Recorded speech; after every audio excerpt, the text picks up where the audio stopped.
Hey guys, tonight we're entering one of the most disturbing institutions in human history.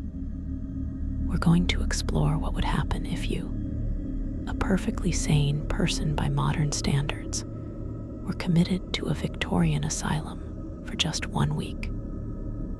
Not months or years, just 7 days. And by the end of that week, we'll see how the asylum itself, the treatment, the conditions, the other patients, and the staff would have fundamentally altered your mental state, possibly permanently.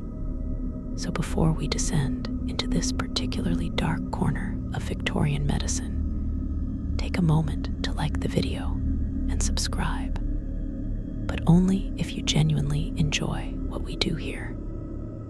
And let me know in the comments where you're tuning in from and what time it is for you.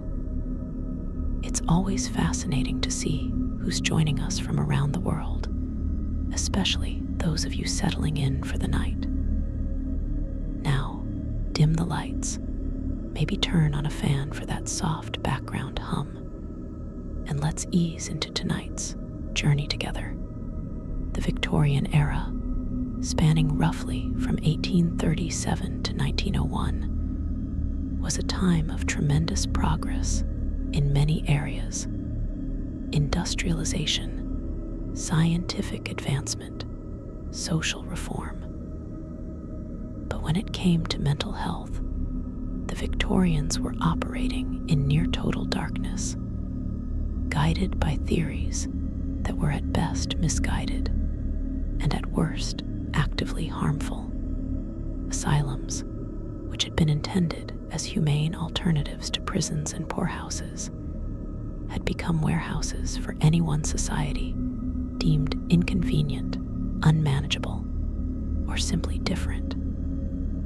By the mid-1800s, these institutions had grown massive, some housing thousands of patients in conditions that ranged from neglectful to outright abusive.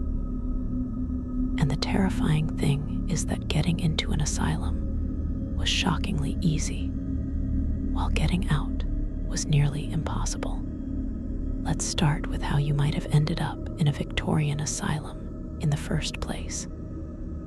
The criteria for commitment were disturbingly broad and often had little to do with actual mental illness. Women could be committed for being too emotional, too independent, for refusing to marry, for having children outside of wedlock, for reading too much, or simply for disagreeing with their husbands or fathers. One documented case involved a woman committed because she laughed too loudly at social gatherings. Another woman was institutionalized for the crime of being more intelligent than her husband found comfortable. Men faced commitment too, though usually for different reasons: financial failure, alcoholism, political dissent, or what the Victorians called moral insanity, which could mean anything from homosexuality to unconventional religious beliefs. The process of commitment was often swift and offered little recourse for the accused. In many cases, all it took was the signature of one doctor and one family member to have someone locked away indefinitely. These doctors often spent mere minutes with the patient before making their diagnosis. There was no standardized evaluation, no psychiatric testing as we understand it today. Just a brief conversation where the doctor looked for signs of what they considered madness. And what constituted signs of madness was incredibly subjective. Nervousness during the evaluation itself, a perfectly natural response to being examined for potential institutionalization, was often taken as proof of mental instability. Expressing anger about being unfairly accused was seen as further evidence of madness. It was a trap with no escape route. Once committed, you would be transported to the asylum, often in restraints, even if you had shown no violence. The journey itself was designed to be dehumanizing, a preview of what awaited you. You might be brought in a special wagon, sometimes called the crazy wagon by locals, which marked you publicly as mad before you even arrived. Upon arrival, you would face the imposing architecture of the Victorian Asylum. Massive stone buildings designed to be both impressive and intimidating. These structures were often built in the Gothic style, with high walls, barred windows, and an institutional grimness that announced their purpose from a distance. They looked more like prisons than hospitals, and in many ways, that's exactly what they were. Your first hours in the asylum would set the tone for everything that followed, and those hours would be traumatic. You would be stripped of your personal clothing, every item that connected you to your identity and your life outside. Your clothes would be taken away and replaced with institutional garments, rough, ill-fitting uniforms that marked you as a patient, as someone who had lost the right to choose even what you wore. Your personal possessions would be confiscated. No jewelry, no photographs of loved ones, no books or letters, nothing that might provide comfort or maintain your connection to the outside world. This stripping away of identity was deliberate, part of what was called moral treatment, the idea being that patients needed to be broken down before they could be rebuilt as sane individuals. But you weren't insane. You were a sane person who had been committed for reasons that had nothing to do with actual mental illness. Maybe you were a woman who had angered her husband. Maybe you were a man who had fallen into debt. Maybe you had simply been in the wrong place at the wrong time, acting strangely enough on a bad day that someone called a doctor. It didn't matter. Once you were inside those walls, your protestations of sanity would be seen as denial, a symptom of your illness rather than proof of your health.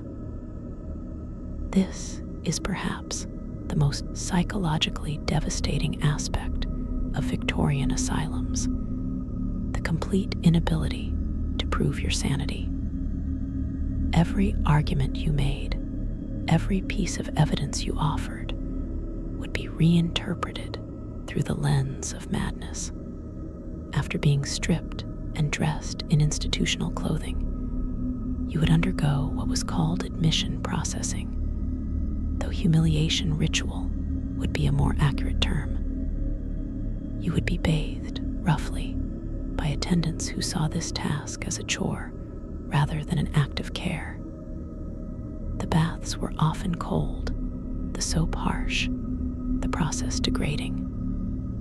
Your body would be examined, not with medical professionalism, but with the casual disrespect afforded to someone considered less than fully human. Any marks, scars, or unusual features would be noted in your file, becoming part of the permanent record that defined you as a patient. Your hair might be cut short, especially if you were a woman, ostensibly for hygiene, but really as another layer of dehumanization, another way of marking you as different from normal people. Then you would be assigned to a ward, and this is where your real descent would begin. Victorian asylums were typically divided into different wards based on perceived level of illness and, crucially, social class.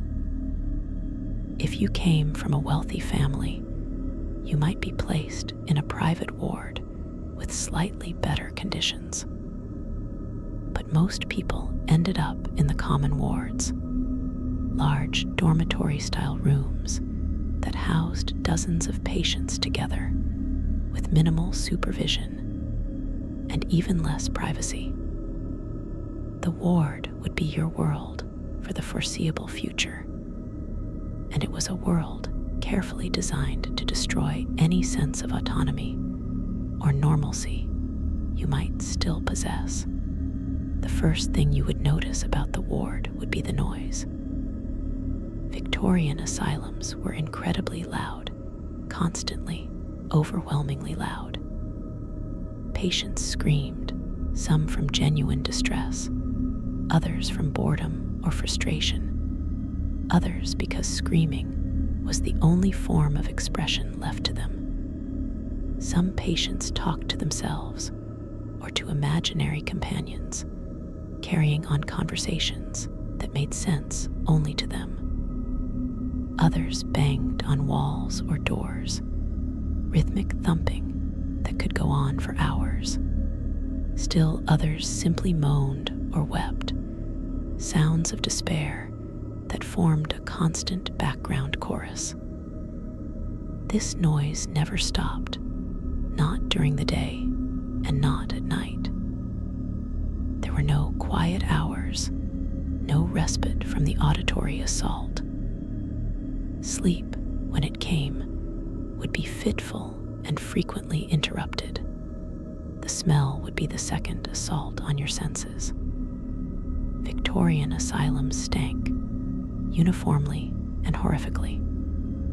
The smell was a mixture of unwashed bodies, since patients were bathed infrequently, of urine and feces from patients who were incontinent, or who had given up using the inadequate toilet facilities, of vomit from those made sick by treatments or bad food, of infection from untreated wounds, of decay from patients with dental problems or untreated illnesses.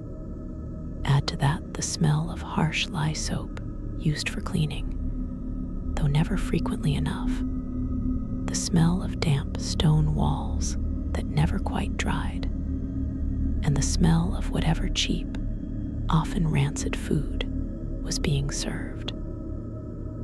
This combination created an atmosphere that was physically nauseating.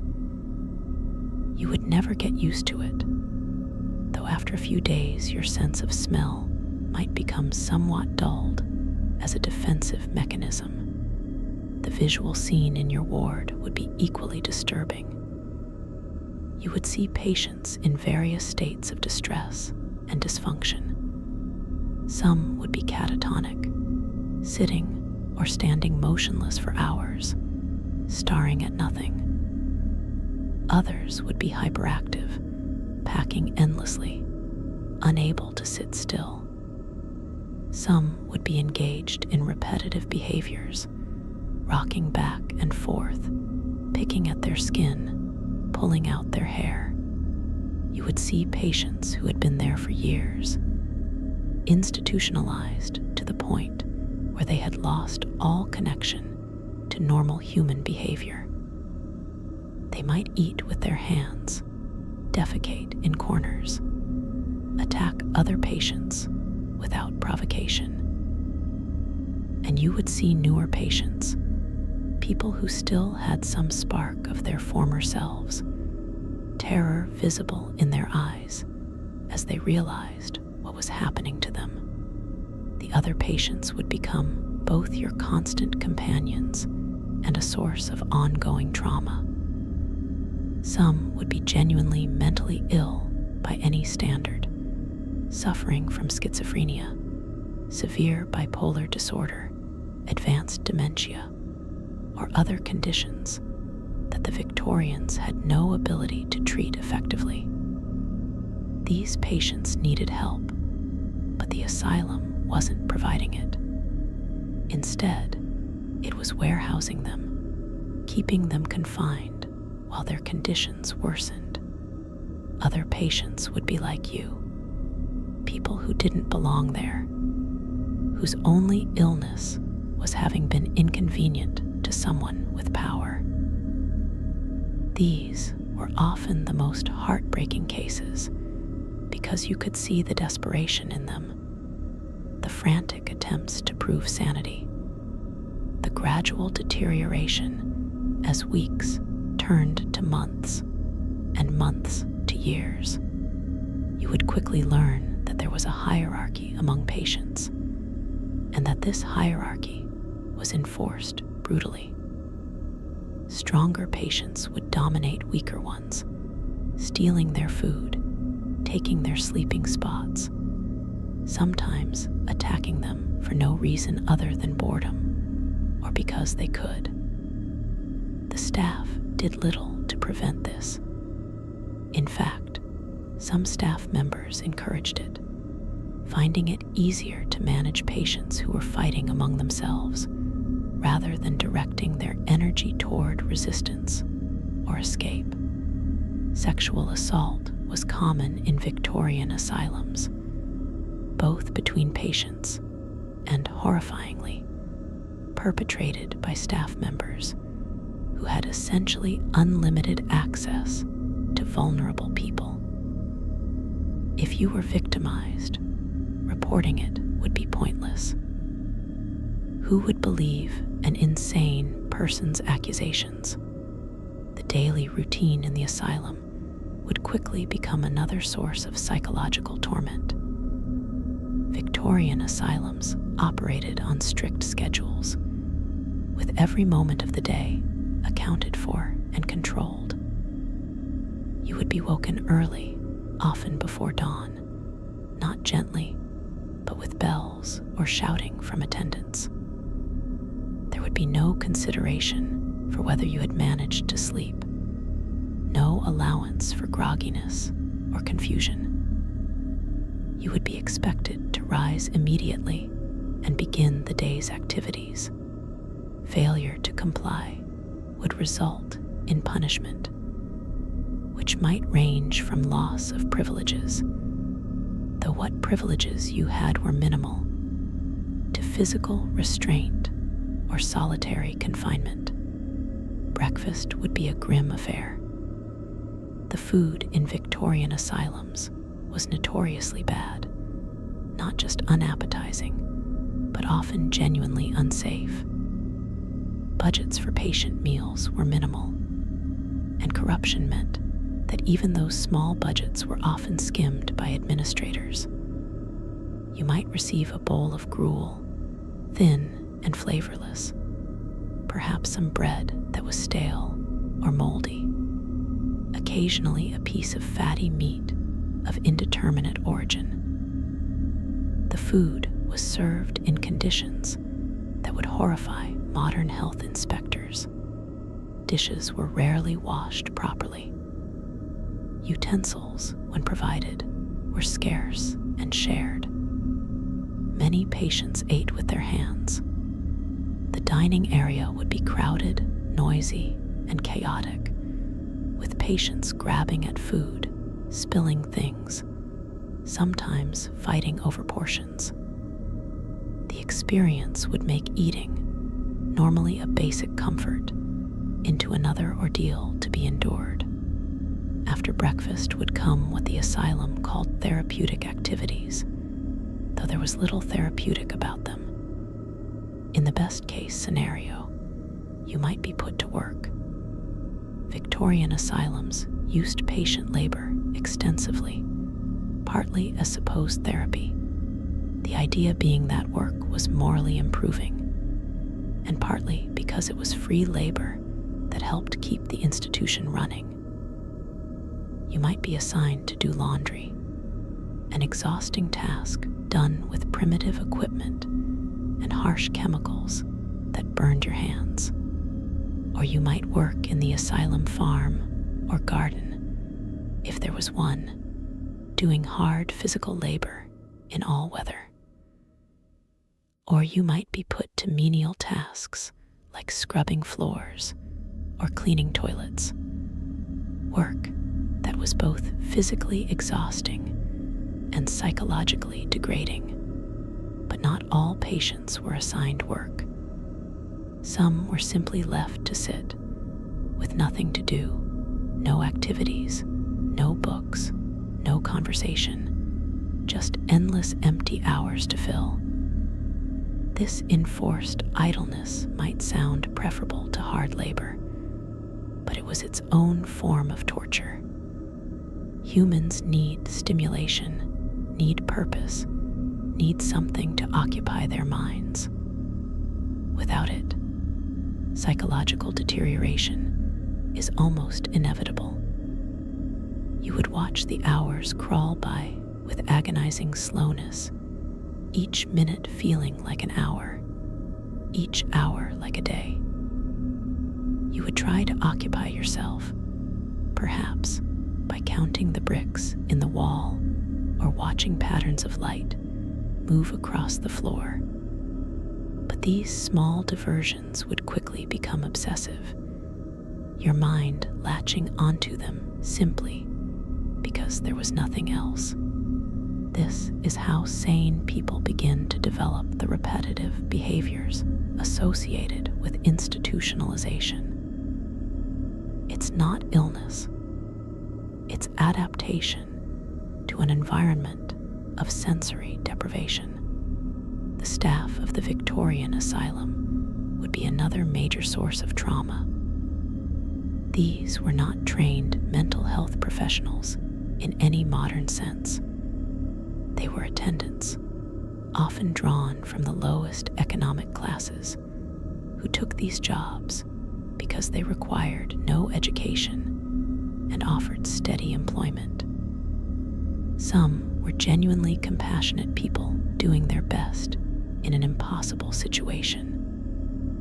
But many were not.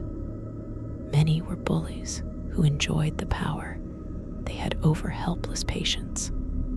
They could hit you, restrain you, deprive you of food or privileges, or throw you in solitary confinement, all with minimal oversight or consequences. And they did regularly. The doctors were rarely better.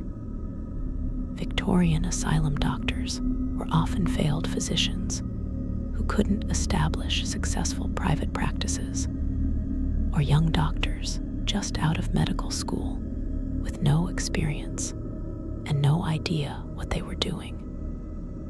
They made rounds infrequently, spending mere minutes with each patient, and their primary concern was maintaining order rather than treating illness. When they did attempt treatment, it was based on theories that were pseudoscientific at best. The idea that mental illness was caused by moral failing or by physical problems that could be addressed through brutal medical interventions guided their practice. And you, a sane person trying desperately to convince them of your sanity, would quickly realize that nothing you said made any difference. They had made their diagnosis before ever meeting you, and nothing would change it. By the end of your first day in the asylum, you would already be changed. The constant assault on your senses, the terror of your situation, the realization that no one was coming to save you, that your protestations were futile, all of this would have begun to erode your psychological stability. You would lie down that first night on a thin, often filthy mattress in a room full of strangers making disturbing noises, and you would understand with terrible clarity that this was your life now, that unless something dramatically changed, you might be here for years, decades, the rest of your life. And that knowledge, that helplessness, would be its own form of madness. Sleep, if it came at all that first night, would be haunted. You might have nightmares about what you'd witnessed during the day. Or you might simply lie awake, listening to the sounds of the ward, the crying and screaming and incoherent babbling that never quite stopped. The darkness would be broken only by the dim light of gas lamps in the hallway, casting shadows that moved and shifted and made the room feel alive with threats. Other patients might approach you in the night, wanting comfort or conversation, or with more sinister intentions. There was no privacy, no safety, no way to secure yourself or your space. You were utterly vulnerable, and you would feel that vulnerability in every fiber of your being. The morning of your second day would bring no relief, only the grim realization that yesterday wasn't an aberration. This was the reality, and it would continue, day after day. The same terrible food, the same meaningless activities or empty hours, the same chaos and noise and smell, the same staff who looked at you with either indifference or contempt. And slowly, insidiously, you would begin to adapt. Not in healthy ways, but in ways that would allow you to survive. You would begin to shut down emotionally, to stop feeling as intensely, because feeling too much in this environment was unbearable. You would begin to withdraw into yourself, limiting your interactions with others, because those interactions were often threatening or distressing. This withdrawal, this emotional numbing, is one of the early signs of institutionalization. It's a survival mechanism, but it's also the beginning of the end of your previous self. The person you were before entering the asylum, with all your quirks and personality and emotional range. That person was shaped by a world of normal human interaction and reasonable expectations. But that person can't survive in an asylum. The asylum requires a different self, a diminished self, a self that can endure daily horrors without breaking completely. And so you would begin, unconsciously, to become that diminished self. Your personality would start to flatten. Your emotional responses would become muted. Your thoughts would slow and simplify. You weren't going mad in the sense of developing a mental illness. You were being institutionalized, which is in some ways worse, because it's the destruction of who you are rather than the addition of symptoms you didn't have before. The treatments you would be subjected to in the Victorian asylum would accelerate this process dramatically. Victorian medicine had a variety of approaches to treating insanity, and almost all of them were either useless or actively harmful. Let's start with the physical treatments, the interventions that were supposed to shock, purge, or otherwise force the madness out of you. One common treatment was cold water therapy, which sounds innocuous, but was actually a form of torture. You would be subjected to powerful jets of cold water, sprayed forcefully at your body for extended periods. Or you might be plunged repeatedly into baths of ice-cold water, held under until you were gasping and panicked. The theory was that the shock of the cold water would jolt you back to sanity. In reality, it just traumatized you further and increased the risk of pneumonia or hypothermia. Another popular treatment was the rotational chair, exactly what it sounds like. You would be strapped into a chair that would then be spun rapidly, sometimes for hours at a time. The idea was that the spinning would redistribute blood flow to the brain, or some such nonsense.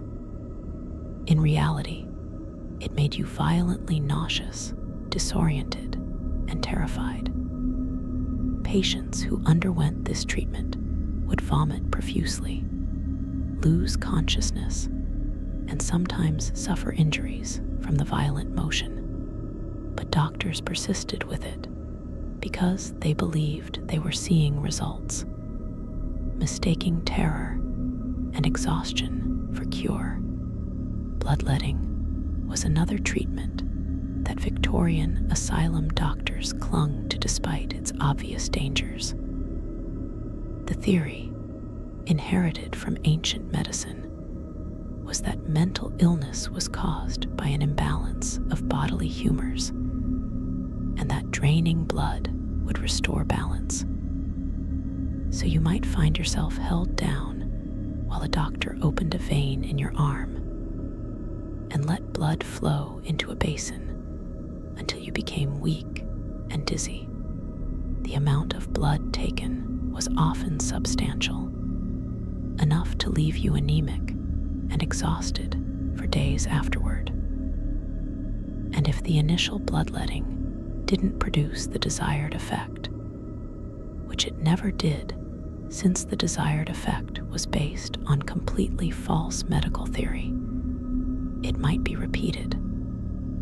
Some patients were bled weekly, or even more frequently, leaving them in a constant state of weakness that made resistance impossible. Purgatives and emetics were equally popular and equally harmful. Doctors would force you to swallow powerful laxatives that would cause violent, painful diarrhea for hours or days. Or they would give you substances that induced vomiting, making you retch until there was nothing left in your stomach and you were just bringing up bile and blood. The theory was that these treatments would purge the body of whatever was causing the mental disturbance. The reality was dehydration, malnutrition, and further physical deterioration. Patients who were already struggling would be weakened further, making them more compliant, but also more vulnerable to disease and death. Restraints were used extensively in Victorian asylums, and they were another source of profound psychological trauma. If you were deemed too agitated, too difficult to manage, or if you simply annoyed a staff member, you could be restrained. This might mean a straitjacket, a canvas garment that pinned your arms against your body and made any movement impossible. Wearing a straitjacket for hours was agonizing. Your shoulders would ache, your arms would go numb. You couldn't scratch an itch or adjust your position, or do any of the small movements that make life bearable. You would be completely helpless, dependent on staff for everything, including using the toilet. And many staff members enjoyed making restrained patients wait, letting them soil themselves as a form of punishment and humiliation. Other restraints were even worse. You might be chained to a wall or a bed, sometimes in positions that were painful to maintain for any length of time. Some asylums used a device called a restraint chair, which locked your entire body in place, immobilizing you completely. Patients might be kept in these chairs for days, developing pressure sores and circulation problems. The psychological impact of complete physical restraint cannot be overstated. Humans need to move, need to have at least some control over their bodies. When that's taken away, when you're reduced to an object that can be positioned and ignored, it breaks something fundamental in your psyche. You begin to feel less than human, and eventually, you begin to believe it. Solitary confinement was perhaps the most psychologically destructive punishment available to asylum staff, and it was used liberally. If you protested too loudly, if you tried to resist treatment, if you attempted to escape, or even just talked about escaping, you could be thrown into a solitary cell. These cells were small, often barely larger than a closet, with no windows or just a tiny opening too high to see out of. There was no furniture except perhaps a bucket for waste, no stimulation, no human contact except for the brief moments when food was shoved through a slot in the door.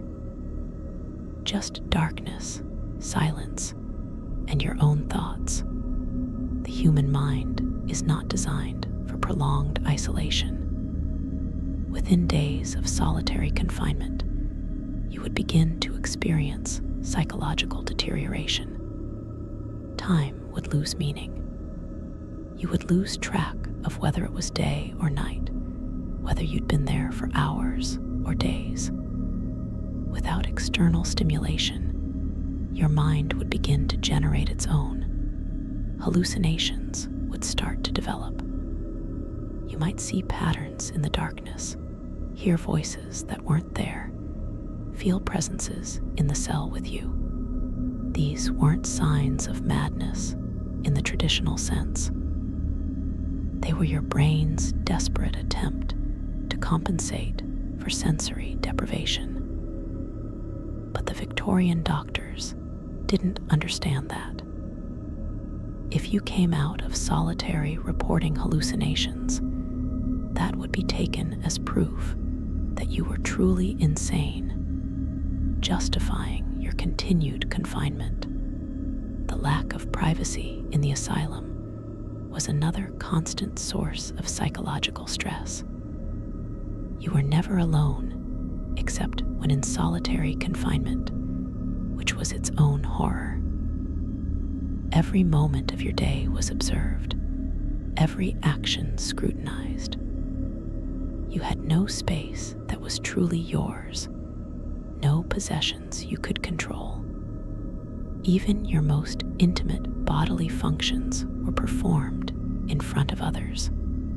The toilets in Victorian asylums were primitive and public, often just holes in floors with no partitions between them. You would have to defecate or urinate while other patients watched, while staff walked by, with no dignity and no privacy whatsoever. For someone accustomed to normal social standards of modesty and privacy, this was deeply humiliating and psychologically damaging. Sleep, or the lack thereof, would become one of your greatest struggles. The ward never truly slept. There was always noise, always movement. The gas lamps in the hallway provided dim but constant light. Some patients were nocturnal, active and loud during the night hours. Staff did night rounds, walking through the ward, checking on patients, sometimes roughly waking those they suspected of faking sleep. And your own mind, traumatized and hypervigilant, would make sleep difficult. You would lie awake, listening to every sound, interpreting every shadow as a potential threat. Even when you did manage to fall asleep, nightmares would often wake you. Chronic sleep deprivation would set in quickly, and it would compound every other problem you faced. Your thinking would become fuzzy. Your emotional regulation would deteriorate. Your immune system would weaken. Sleep deprivation is a form of torture, And in the Victorian asylum, it was inescapable. The forced proximity to genuinely disturbed patients would take a severe psychological toll.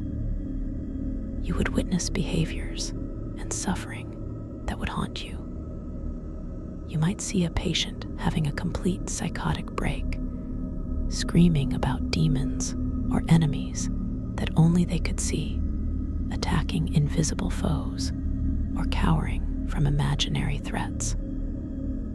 You might watch someone in the grip of catatonia, frozen in an uncomfortable position for hours, eyes open but unseeing. You might encounter patients who had been institutionalized so long they had developed strange, repetitive behaviors, rocking endlessly, repeating phrases over and over, engaging in self-harm like hitting their heads against walls or picking at their skin until it bled. Most disturbing would be seeing what long-term institutionalization had done to people who had once been, presumably, as sane as you. There would be patients who had been in the asylum for decades, who could barely remember their lives before. These individuals would have been completely broken by the system, reduced to shuffling, mumbling shells who followed orders without question and showed no initiative or personality. They were what the asylum could turn you into if you stayed long enough, living proof that the institution didn't heal madness, it created it. And you would understand, with growing horror, that you were on the same path, that with each passing day, you were becoming more like them. The visiting system in Victorian asylums, or rather the lack of one, would deepen your isolation and despair. In theory, patients could receive visitors, but in practice, visits were discouraged and often denied. Families were told that contact with the outside world would agitate patients and hinder their recovery. Visits, when allowed, were supervised and brief, conducted in settings where real conversation was impossible. You wouldn't be able to speak freely, couldn't tell visitors what was really happening, couldn't ask for help because staff were always listening. And if you did try to complain about your treatment, that would be reported to the doctors as further evidence of your delusions. Your family would be told that your accusations were symptoms of your illness, that they shouldn't believe anything you said. The asylum had absolute control over the narrative. For many patients, visits stopped coming entirely. Families might visit once or twice after the initial commitment, but the shame of having a family member in an asylum, combined with the difficulty and expense of traveling to often remote locations, meant that contact would dwindle and eventually cease. You would be forgotten, written off, a family embarrassment best not discussed. Letters might be sent occasionally, but these were screened by asylum staff who could and did destroy any letters they deemed inappropriate. You might write desperate pleas to family members or authorities, explaining that you didn't belong in the asylum, begging for help. But those letters would never be sent. They would be read by doctors who would note in your file that you were delusional and unable to accept your condition. The class distinctions within asylums added another layer of psychological torment. Victorian society was rigidly stratified, and those class divisions persisted even, perhaps especially, in institutions. If you came from a wealthy family, you might be placed in a private ward with slightly better conditions, more comfortable furnishings, better food, more respectful treatment from staff. But if you were poor or middle class, you would be in the pauper wards, where conditions were abysmal and treatment was brutal. You would see the inequality daily, would understand that your suffering was partly because you lacked the money to buy better treatment. This knowledge that your pain and degradation were at least partially determined by economic status added a bitter edge to the experience. The seasonal variations in asylum life would affect you as well, particularly if your week in the asylum happened to fall during winter. Victorian asylums were notoriously cold. Heating was minimal and unevenly distributed. The wealthy patients in private rooms might have fireplaces, but the common wards were frigid. You would be cold constantly, achingly, bone-chillingly cold. The thin institutional clothing provided no real warmth. At night, you might have a blanket, often inadequate and sometimes shared between multiple patients. You would go to sleep cold and wake up cold, and the cold would sap your energy and your will to resist. In summer, the opposite problem occurred. The stone buildings became oppressively hot, and with minimal ventilation, the wards turned into sweltering, stinking ovens. Patients would suffer from heat exhaustion, dehydration, and the worsening of the ever-present smell. The food, beyond being unappetizing and potentially unsafe, was used as a tool of control. Meals were one of the few highlights in the otherwise monotonous routine, and staff knew this. Good behavior might be rewarded with slightly larger portions or access to the occasional treat, tea, or a piece of fruit. Bad behavior meant reduced rations or being forced to eat last after the best food was gone. Some patients were force-fed if they refused to eat, a procedure that was both dangerous and traumatic. A tube would be forced down your throat, and liquid food would be poured directly into your stomach. You would gag and struggle, but you would be held down by multiple staff members until the feeding was complete. This was justified as necessary medical care, but it was experienced as assault. The medical experiments conducted in some Victorian asylums added another dimension of horror.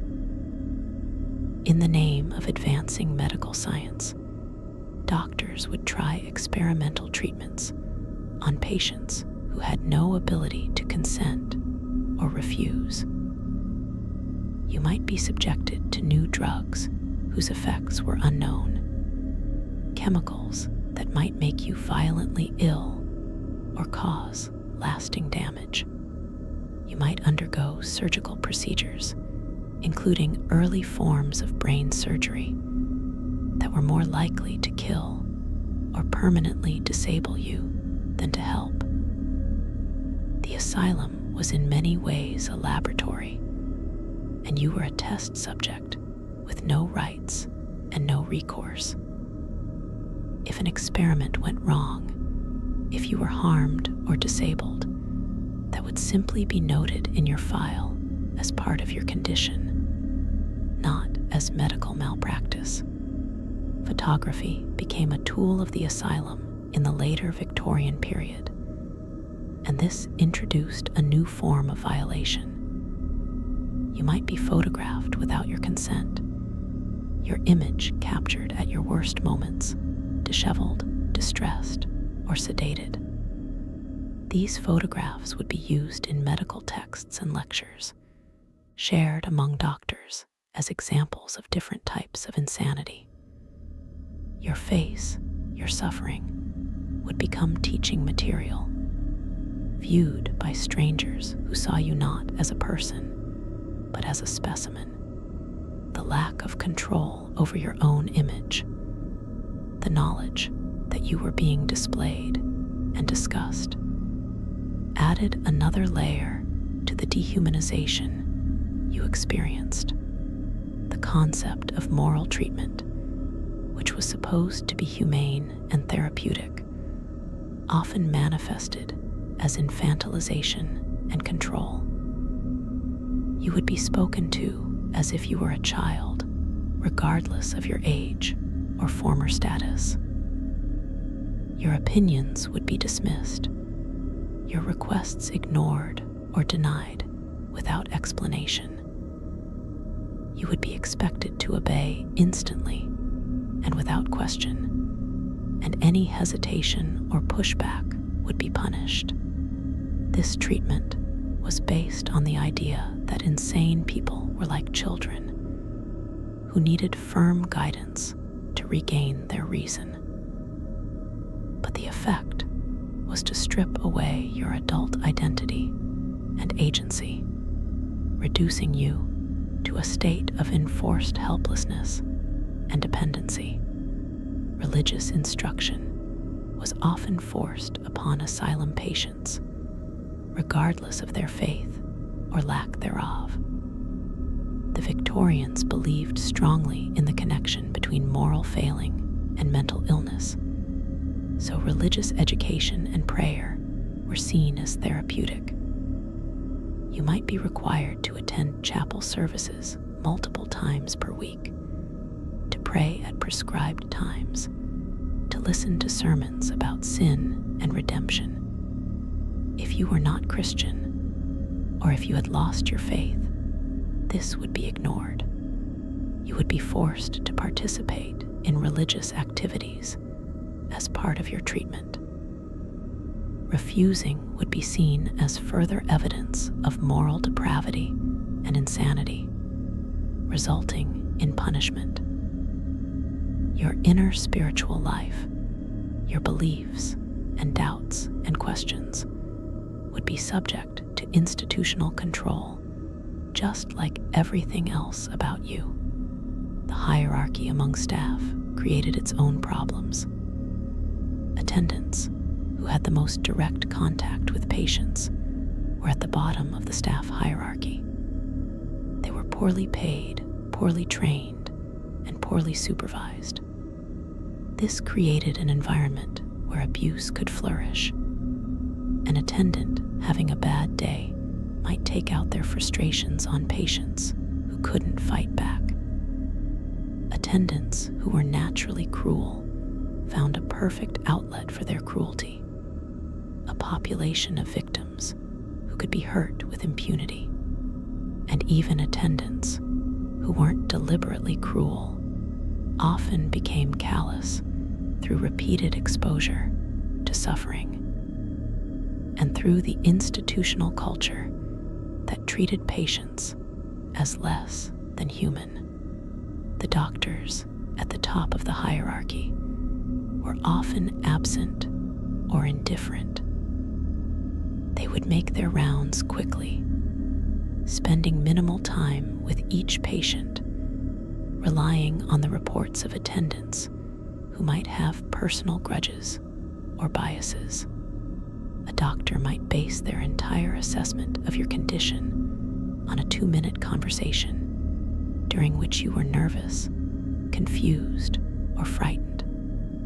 All understandable reactions to being interrogated by someone with power over your freedom, but all interpreted as symptoms of ongoing mental disturbance.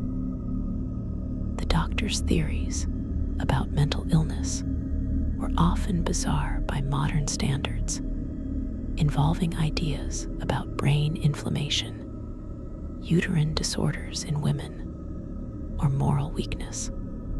Their treatments were based on these false theories, which meant that even when they were trying to help, they were actually causing harm. The lack of meaningful activity would continue to erode your psychological state. After the initial shock of admission wore off, after you had spent a few days in this nightmare environment, a different kind of torture would begin. The torture of endless, empty time. The activities provided, if any, were mind-numbing. You might spend hours picking apart old rope to reclaim the fibers, a task that required just enough attention to prevent daydreaming, but not enough to be truly engaging. Or you might be assigned to some other repetitive, meaningless task. The days would blur together, each indistinguishable from the last. This monotony, this lack of purpose or progress or change, would make you feel as though time itself had stopped, as though you were trapped in an eternal present with no future and no hope. Your sense of self would begin to fragment under these conditions. The person you had been before the asylum, with your habits and routines and relationships and goals, that person was based on a particular social context. You had a role in your family, in your community, in your work. You had an identity built over years or decades. But in the asylum, all of that was stripped away. You were just a patient, a number in a ledger, a problem to be managed. Your previous accomplishments and relationships meant nothing. Your opinions and preferences were irrelevant. You were being systematically erased, and there was nothing you could do to stop it. This loss of identity, this forced transformation from a complex individual into an institutional category, is a form of psychological death. The gaslighting you would experience would be constant and crazy-making, pun intended.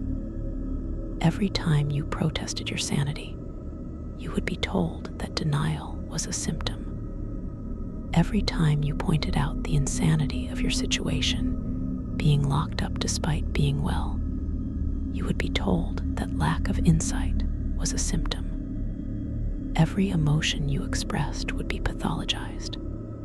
Anger at your unjust imprisonment, evidence of aggressive tendencies, sadness about your situation, evidence of melancholia, attempts to maintain hope and good spirits, evidence of manic tendencies. There was literally no way to demonstrate your sanity because every behavior, every emotion, every thought could be and would be interpreted as proof of madness. This is psychological torture of the most insidious kind because it makes you doubt your own perceptions and judgments. If everyone around you insists you're insane, if they have institutional authority and medical degrees, how long can you maintain your certainty that you're actually sane? The answer, terrifyingly, is not very long. Studies of false imprisonment and institutional abuse have shown that people begin to internalize the labels and judgments placed on them, even when those labels are false.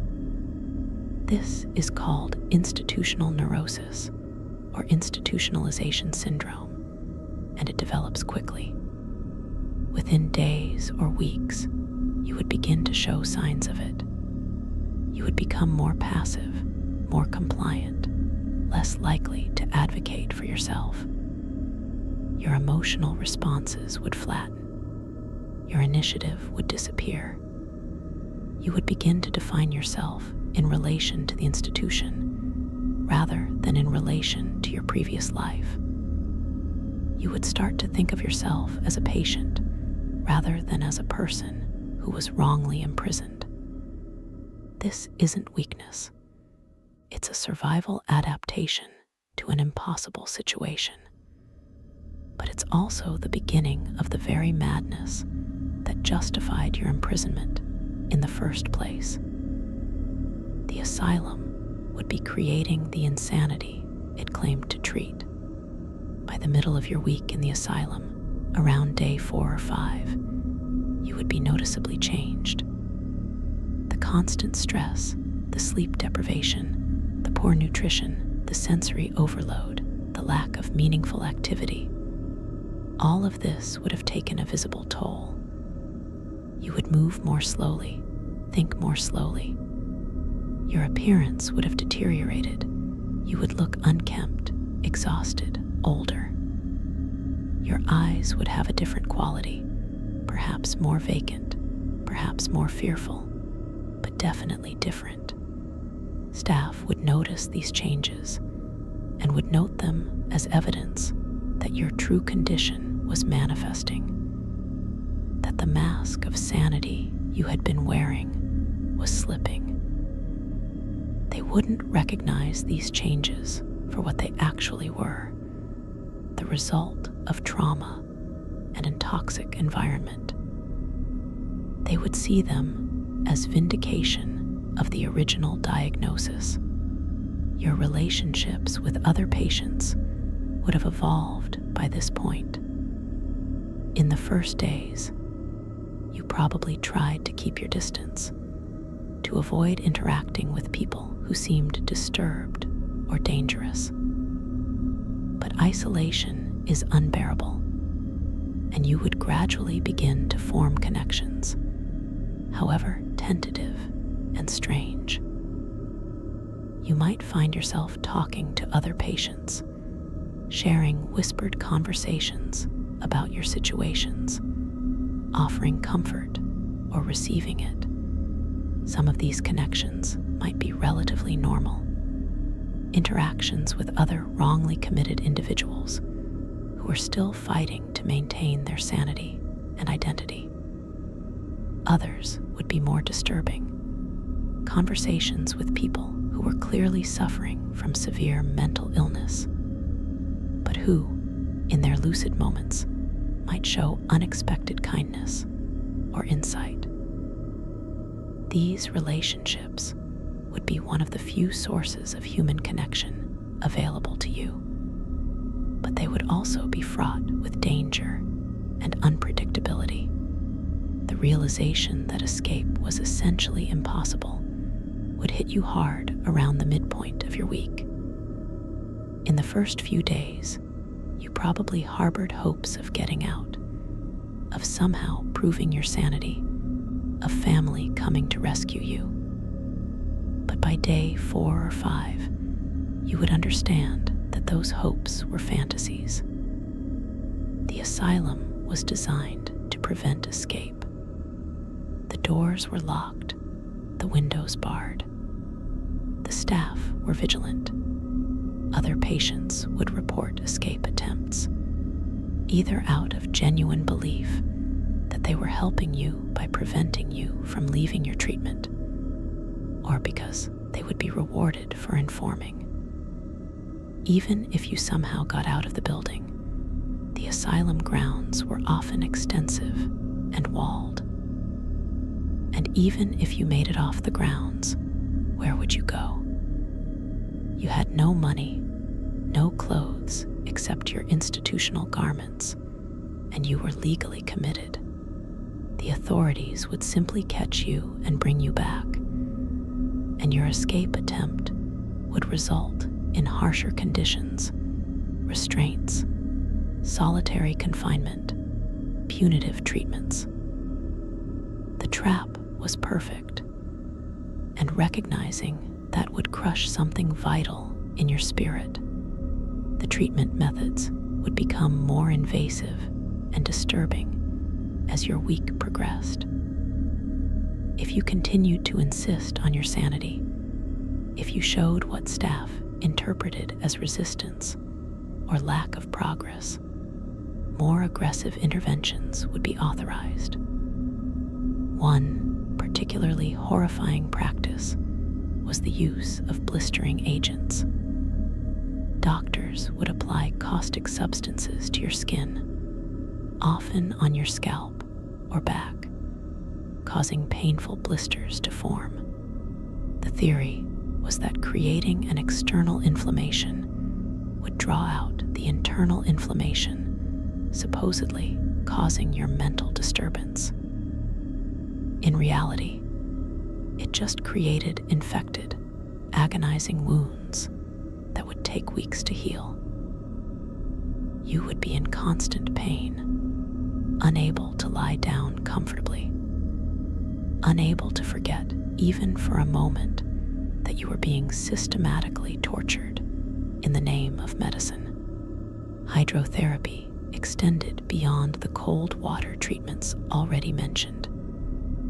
Victorian asylums also used prolonged immersion in tepid water, sometimes for hours at a time. You would be placed in a bath with a canvas cover stretched over it, with just your head sticking out through a hole. The water would be kept at body temperature, and you would be left there, sometimes for an entire day. The sensory deprivation this created, the inability to move, the reduction of all sensation to the gentle, monotonous pressure of water, would induce a trance-like state. Some patients found this calming, but many found it psychologically disturbing, almost like being buried alive in liquid. Your sense of where your body ended and the water began would start to blur. Time would lose meaning. When you were finally removed from the bath, you would be weak, dizzy, and profoundly disoriented. Electrical therapy was beginning to be introduced in the later Victorian period, and if you were unlucky enough to be in an asylum that was experimenting with this cutting-edge treatment, you might be subjected to it. Early electrical devices were crude and dangerous. Electrodes would be attached to various parts of your body, often your temples, and electrical current would be passed through you. The shocks would be painful, causing your muscles to contract violently, leaving you with headaches and sometimes burns where the electrodes touched your skin. The supposed therapeutic value was non-existent, but doctors were excited about this new technology and eager to try it on patients who couldn't refuse. You would be a guinea pig for experiments that future generations would recognize as barbaric.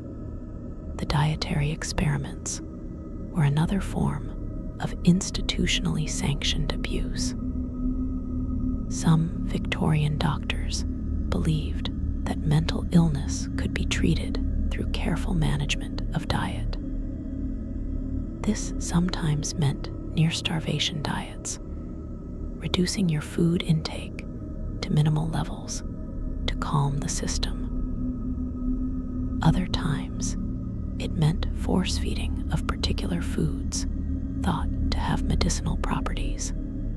You might be required to consume large quantities of milk, or raw eggs, or beef tea, regardless of your preferences or how your body reacted. If you had any food allergies or intolerances, these would be ignored. The doctor's theories took precedence over your physical comfort or health.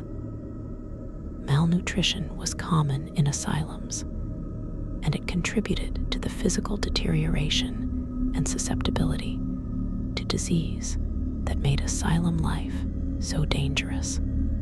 The lack of sunlight and fresh air would affect you profoundly by the middle of your week. Many Victorian asylums kept patients indoors almost constantly, especially those deemed difficult or dangerous. You might go days without seeing the sun, without breathing air that wasn't stale and contaminated with the smell of the ward. This deprivation of natural light would affect your circadian rhythms, making the already difficult sleep situation even worse. It would also contribute to vitamin D deficiency, weakening your bones and immune system. The psychological impact of being cut off from nature, from the simple experience of feeling sunshine on your face or wind in your hair, cannot be overstated. Humans are not meant to live entirely indoors, and doing so for even a week would leave you feeling disconnected from the natural world and from your own body. When outdoor time was permitted, it would be highly regulated and often unpleasant. You might be taken to an exercise yard, a bare courtyard surrounded by high walls, and told to walk in circles for a prescribed amount of time. There would be no grass, no trees, no beauty, just stone and sky. The yard would be crowded with other patients, some walking purposefully, others shambling or standing motionless, still others engaged in their various compulsions and odd behaviors. Staff would watch from the perimeter, ready to intervene if anyone acted out. This simulacrum of outdoor activity would be better than nothing, but not by much. It would be another reminder that every aspect of your life was controlled and monitored, that even the simple pleasure of a walk had been reduced to an institutional requirement. The medical examinations you would undergo would be another source of trauma and humiliation. Doctors would examine your body periodically, looking for physical signs of mental illness, a pseudo-scientific endeavor based on false theories about the connection between physical characteristics and insanity. Your head would be measured, the shape of your skull analyzed, your facial features scrutinized. If you were a woman, particular attention would be paid to your reproductive organs, as the Victorians believed that many cases of female insanity originated in the uterus. These examinations would be conducted without regard for your privacy or dignity, often with multiple observers present, and without adequate explanation of what was being done or why.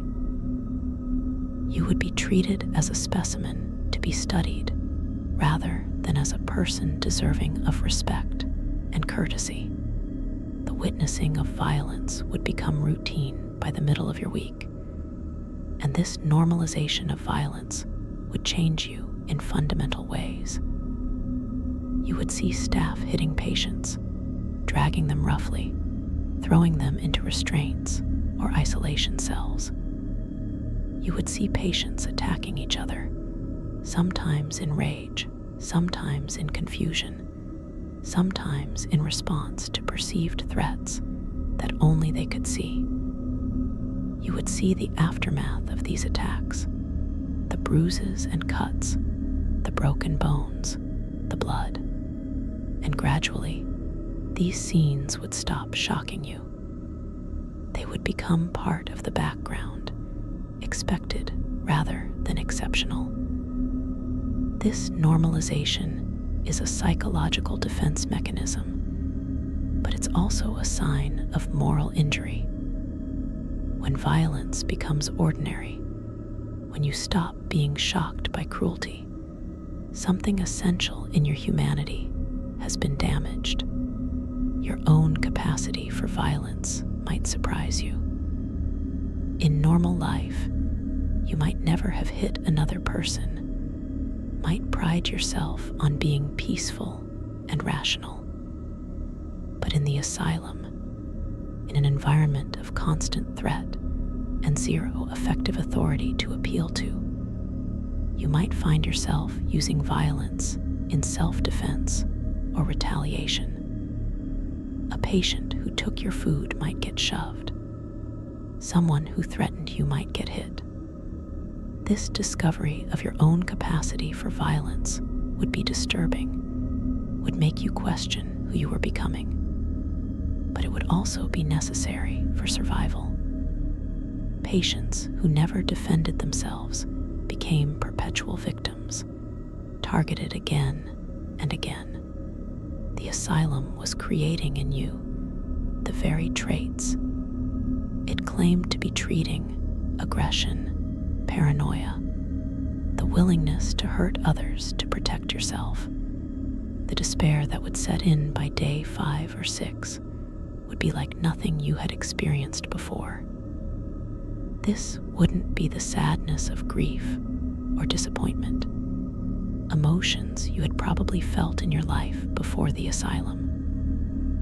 This would be existential despair, the sense that your life as you knew it was over, that you had fallen into a hole from which there was no climbing out, that you would die in this place, forgotten and unmourned.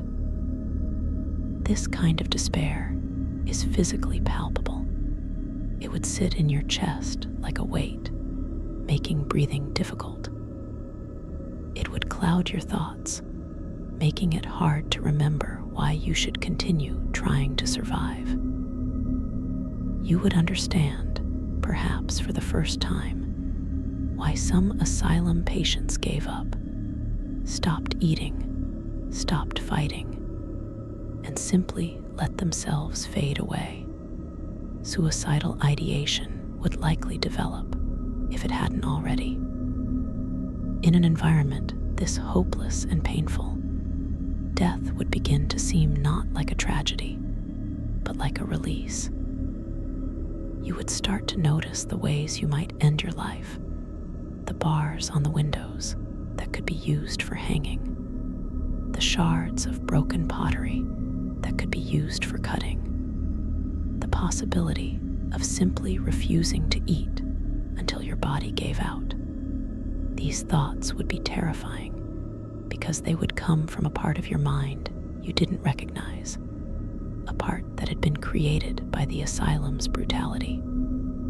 You weren't suicidal before you came here. This was new, a response to impossible circumstances. But the asylum staff, if they noticed your suicidal ideation, wouldn't recognize it as a rational response to an irrational situation. They would see it as further proof of your mental illness, justifying even more restrictive conditions. The erosion of your time sense would accelerate in the second half of your week. With no clock visible, with days that blurred together in endless similarity, with disrupted sleep patterns, you would start to lose track of time in a fundamental way. You might not know what day it was, or even whether it was morning or afternoon. The week would feel both endless, as though you had been in the asylum for months, and compressed, as though the days were rushing past in a meaningless blur. This temporal disorientation is another symptom of institutionalization. Your brain, deprived of the normal cues that structure time, regular meals at predictable hours, changes in light corresponding to day and night, meaningful activities that mark the passage of time, would begin to experience time differently. This altered time sense would persist even after you left the asylum, if you ever did, making it difficult to resume normal life. The sounds of the asylum would have burrowed into your consciousness by this point, becoming part of your internal landscape even when you weren't actively aware of them. You would dream about the sounds, the screams and cries and incomprehensible babbling. You would find yourself anticipating them, tensing before the nightly outbreak of disturbance that came like clockwork when the lights were dimmed. The sounds would begin to seem normal, and this normalization would be its own form of madness, when screaming becomes background noise, when the sounds of human anguish stop, registering as remarkable. You have been fundamentally altered by your environment. Your communication skills would have deteriorated noticeably. In normal life, you would have had conversations, real back and forth exchanges of ideas and information with people who listened and responded meaningfully. In the asylum, this kind of communication didn't exist. Staff didn't converse with you. They gave orders, asked cursory questions, made notes. Your responses were rarely acknowledged except to be recorded as symptoms. Other patients could sometimes provide conversation, but these interactions were often fragmentary, confused, or threatening. Without regular practice in normal social interaction, your ability to engage in it would atrophy. You would find yourself fumbling for words, losing the thread of thoughts mid-sentence, struggling to organize your ideas coherently. This would be noted in your file as evidence of cognitive decline, rather than recognized as the result of social deprivation. The concept of trust would have been completely shattered by this point in your week. In normal life, you would have trusted that authorities generally acted in your interest, that institutions followed rules, that your rights would be protected. All of these assumptions would have been proven false. The asylum authorities acted in their own interests, not yours. Rules existed, but were applied arbitrarily. Your rights were non-existent. This destruction of basic trust would affect you long after you left the asylum, if you ever did. You would become hypervigilant, suspicious, unable to take people at their word or believe in the good intentions of institutions. This is a survival adaptation in the asylum, but it's a maladaptive trait in normal society. The asylum would be preparing you for a life of paranoia and isolation. The witnessing of death would likely occur during your week, as mortality rates in Victorian asylums were shockingly high. A patient might die from disease, from inadequate medical care, from suicide, or simply from the accumulated effects of malnutrition and neglect. You would see a body being carried out, wrapped in a sheet, removed with minimal ceremony. The other patients would barely react. Death was that common. You would be struck by how little the death mattered to the institution. No moment of silence, no acknowledgement of a life ended. Just the removal of a problem, a bed freed up for the next admission. This casual attitude toward death would reinforce your understanding that you were not valued, that your life had no particular importance to the people controlling it. If you died in here, it would be noted in a register and quickly forgotten. This knowledge would sit heavily on you, a constant reminder of your expendability. The seasonal rituals and holidays that would normally structure your year and provide meaning would be absent or perverted in the asylum. If your week happened to fall during a holiday, Christmas, or Easter perhaps, you might experience a mockery of celebration. There might be a special meal, marginally better than the usual fare, or a religious service with forced attendance. But these would feel hollow, performative gestures that emphasized rather than relieved the misery of your situation. The contrast between what holidays should be, times of family, joy, and hope, and what they were in the asylum, just another day of confinement with slightly different food, would be devastating. It would drive home how completely you had been removed from normal life, from the rhythms and meanings that made existence bearable. Your physical appearance would have changed dramatically by day 6. Chronic stress produces visible effects on the body. Your face would be drawn and haggard, with dark circles under your eyes from lack of sleep. You might have lost weight from the poor diet and constant anxiety, or gained weight from inactivity and the starchy, low-quality food. Your skin would be pale from lack of sunlight, possibly marked with various injuries or rashes from the harsh conditions. Your hair would be dirty and unkempt, as bathing was infrequent, and you had no access to the grooming tools and products you would normally use. Your posture would have changed, becoming more slumped and defensive. You would look sick, exhausted, defeated. And when you caught glimpses of yourself in the rare mirrors or reflective surfaces, you wouldn't recognize the person staring back. This visual confirmation of your deterioration would be shocking and demoralizing. The loss of hope would be nearly complete by day 6. Hope requires the belief that things can change, that the future might be different from the present.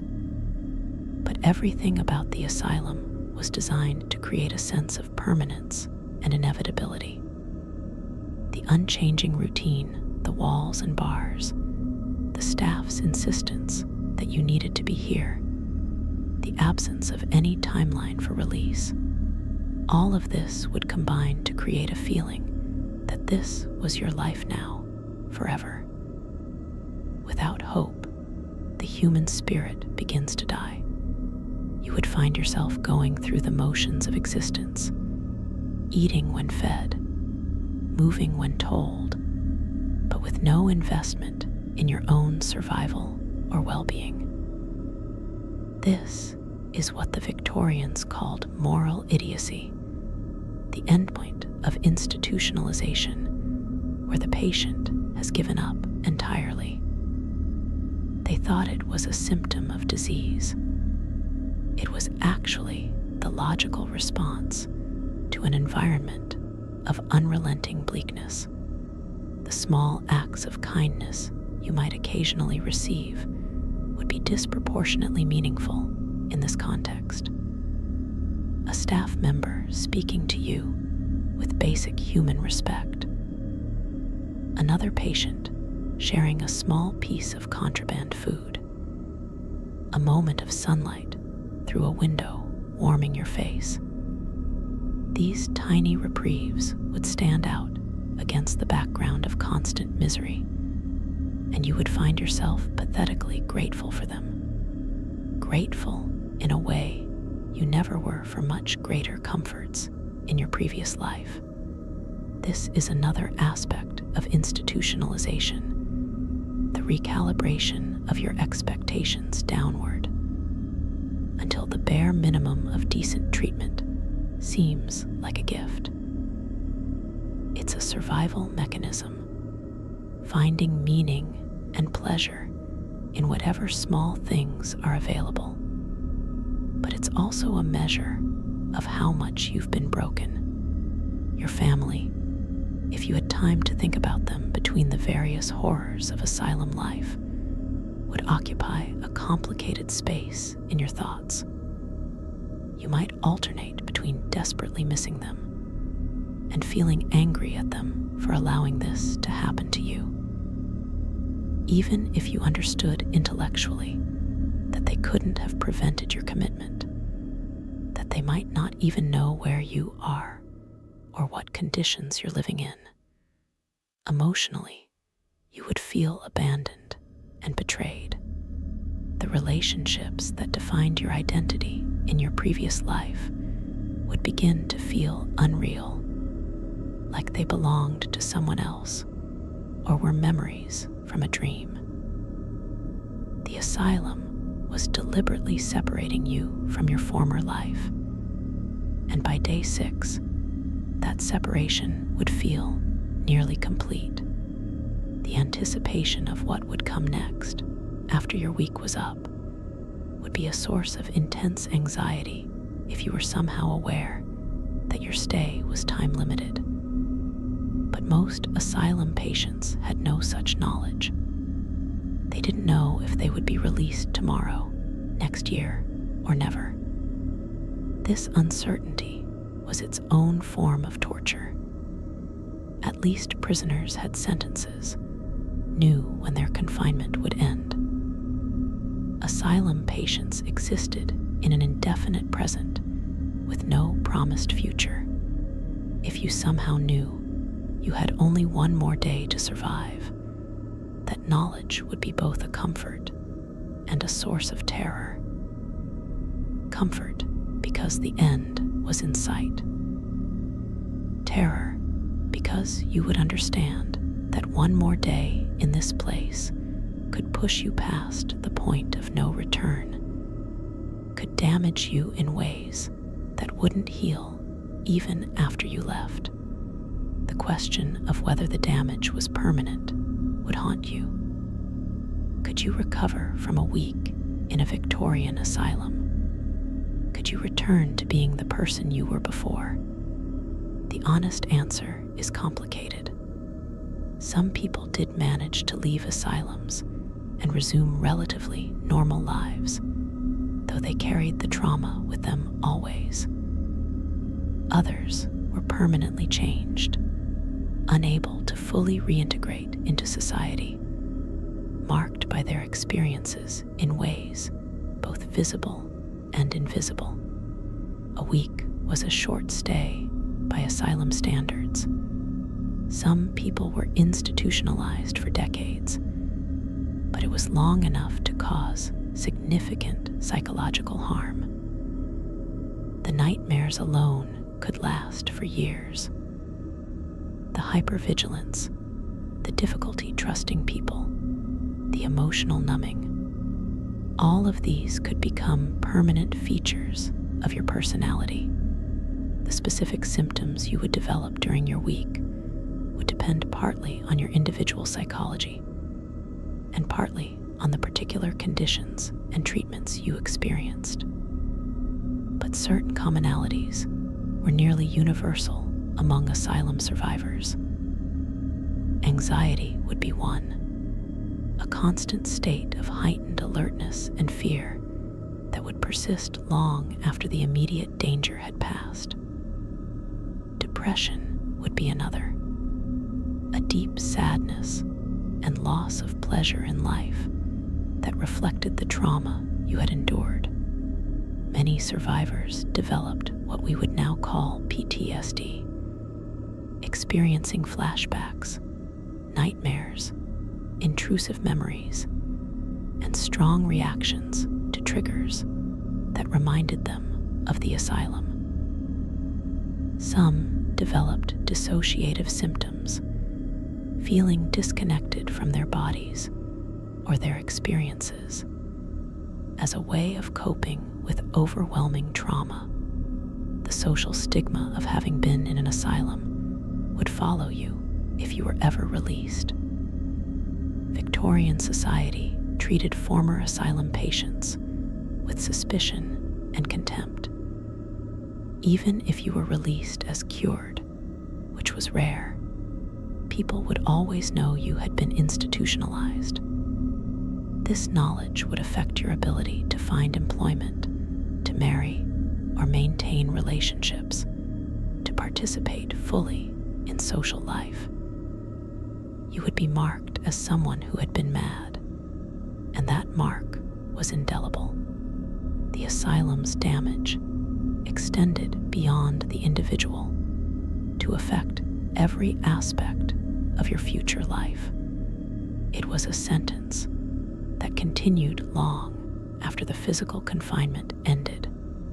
The question of resistance would evolve over your week.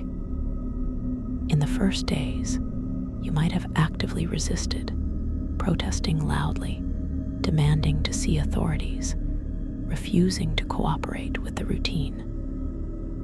But this active resistance would have been punished swiftly and harshly.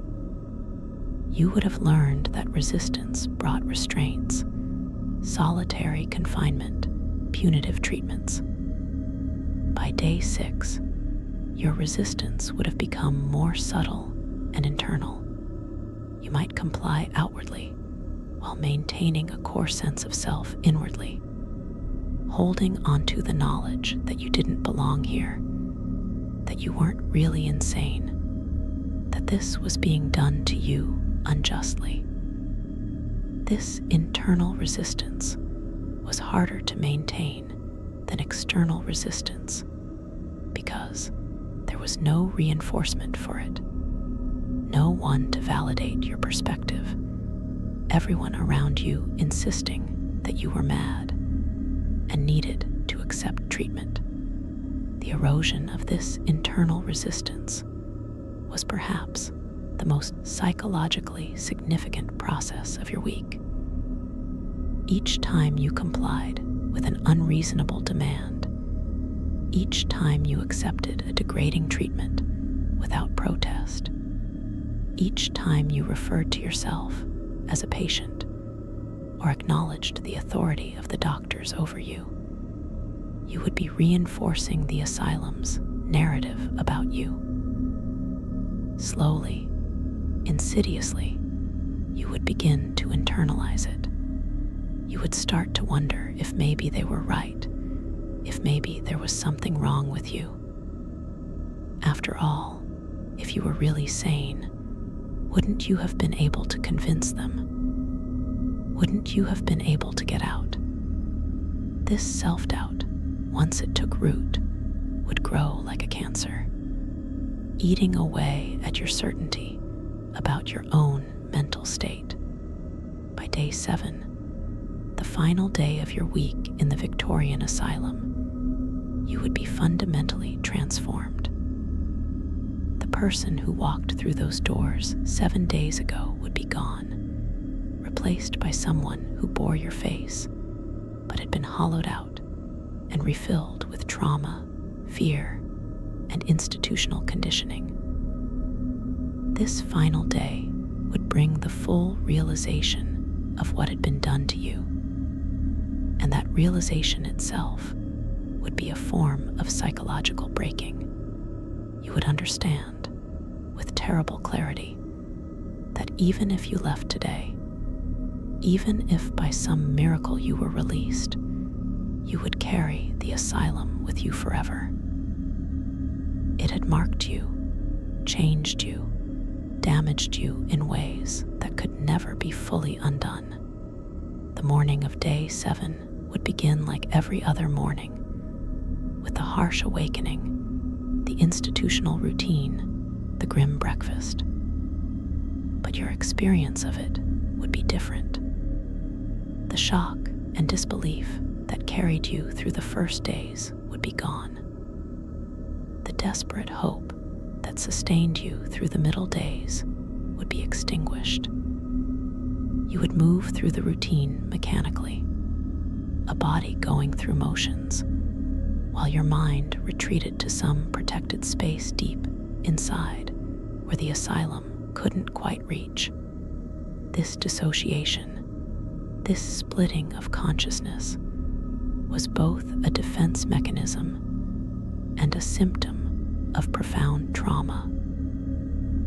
You were protecting what was left of yourself by abandoning your connection to your body and immediate experience. The other patients, whom you had initially seen as separate from yourself, as them rather than us, would now feel like your community. This shift in identification is one of the final stages of institutionalization.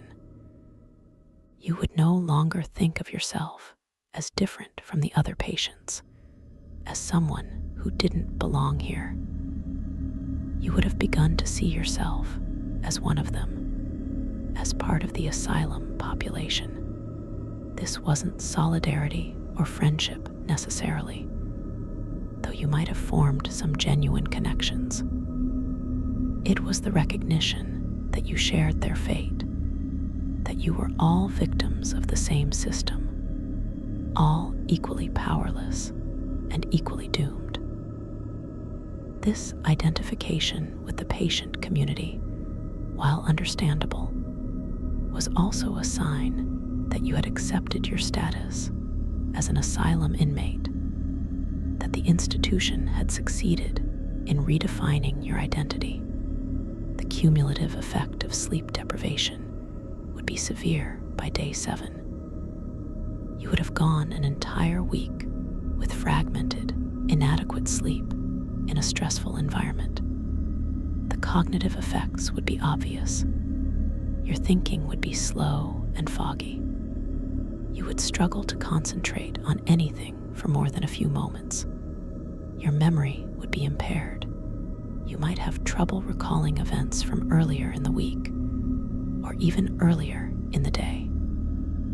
Your emotional regulation would be completely disrupted. You might find yourself crying for no apparent reason, or feeling sudden surges of rage, or experiencing a flatness of emotion where nothing seemed to matter. These are all symptoms of severe sleep deprivation, but in the asylum, they would be interpreted as symptoms of mental illness, justifying your continued confinement. The physical toll on your body would be reaching critical levels. A week of poor nutrition, constant stress, inadequate sleep, and possible physical abuse would have weakened your immune system considerably. You might be developing infections, respiratory problems from the poor air quality, digestive issues from the terrible food, skin conditions from the lack of hygiene. The Victorians didn't understand germ theory very well, and asylum sanitation was abysmal. Disease spread rapidly in these institutions. Many patients who entered asylums in reasonable physical health would sicken and die within weeks or months, not from their supposed mental illness, but from tuberculosis, pneumonia, dysentery, or other diseases that flourished in the overcrowded, unsanitary conditions. Your body, already weakened, would be vulnerable to any of these killers. The treatments, if they continued on day 7, would find you in a state of complete demoralization. You would no longer have the energy to resist or even to care what was done to you. If you were strapped to the restraint chair, you would sit passively. If you were given medications or purgatives, you would swallow them without protest. If you were subjected to cold water treatments or electrical shocks, you would endure them with the numb resignation of someone who has given up fighting. This passivity would be seen by staff as progress, as evidence that you were finally accepting treatment and becoming manageable. In reality, it was evidence of complete psychological defeat. You weren't getting better. You were getting broken. The concept of sanity itself would have become confused in your mind by this point. What did it even mean to be sane? Was it sane to accept being imprisoned and tortured for no legitimate reason?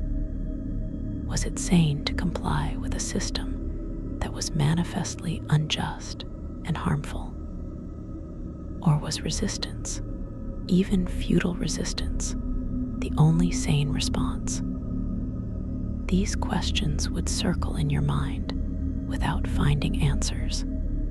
The asylum had created a situation where all options were bad, where both compliance and resistance led to suffering, where sanity and insanity had become meaningless categories. The epistemological confusion this created, the inability to trust your own judgment about what was real and right, was itself a form of madness induced by the institution. If you had managed to maintain any journal or record of your experiences, it would have been discovered and confiscated by now. Patients were not allowed to keep independent records.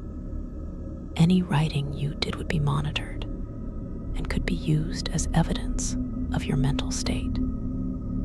If you wrote about the abuse you witnessed, that would be characterized as paranoid delusions. If you wrote about your innocence and the injustice of your confinement, that would be evidence of lack of insight. Even innocuous writing, poetry, or observations about nature could be interpreted as evidence of disordered thinking if the doctors chose to read it that way. Your words, like everything else about you, were not your own. They belonged to the institution and would be used however served the institution's purposes.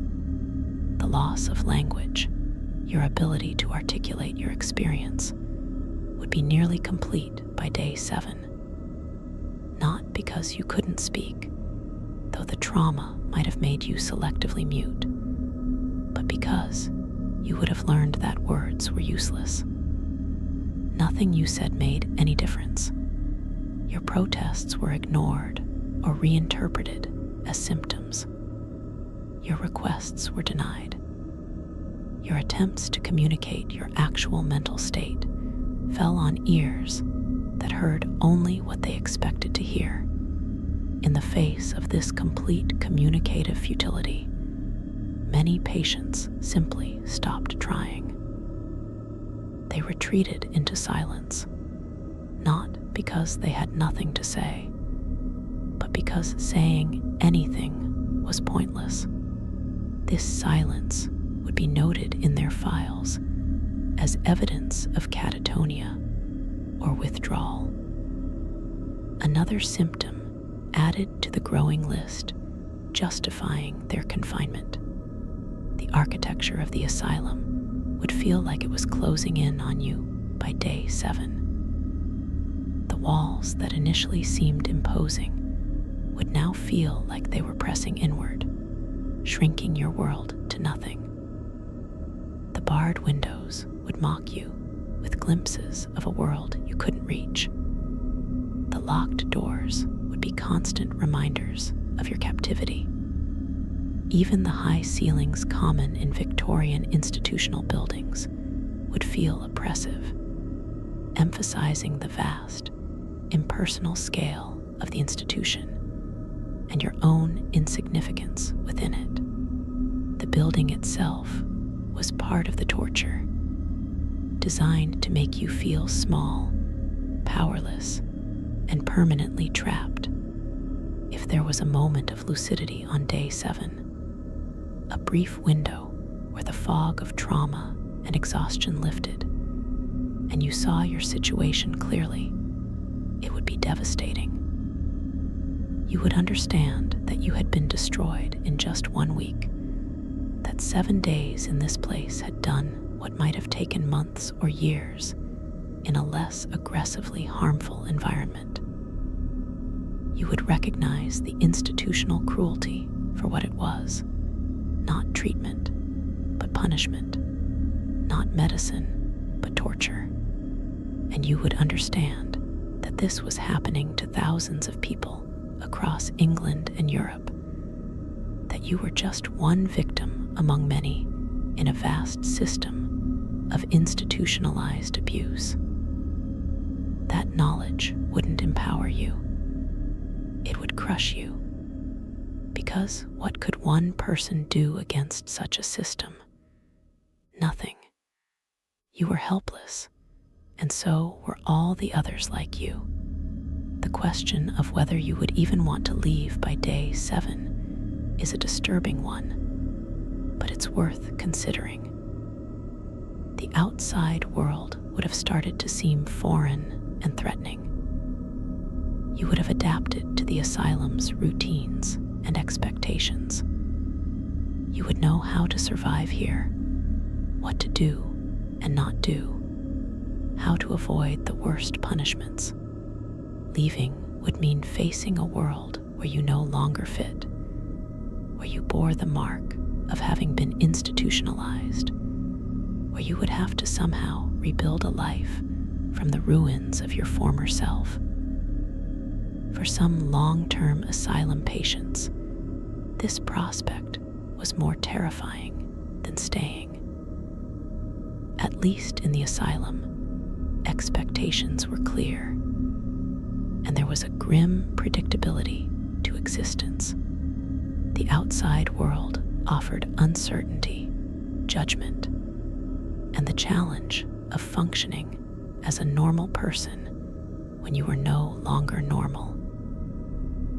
By day 7, seeds of this institutional dependency would already be planted in you. The staff would have completed their initial assessment of you by day 7. Your file would contain notes from multiple observations, records of treatments administered, descriptions of your behavior and responses. This file would constitute the official narrative of your madness, a story that had nothing to do with who you actually were, but that would follow you for life if you were ever released.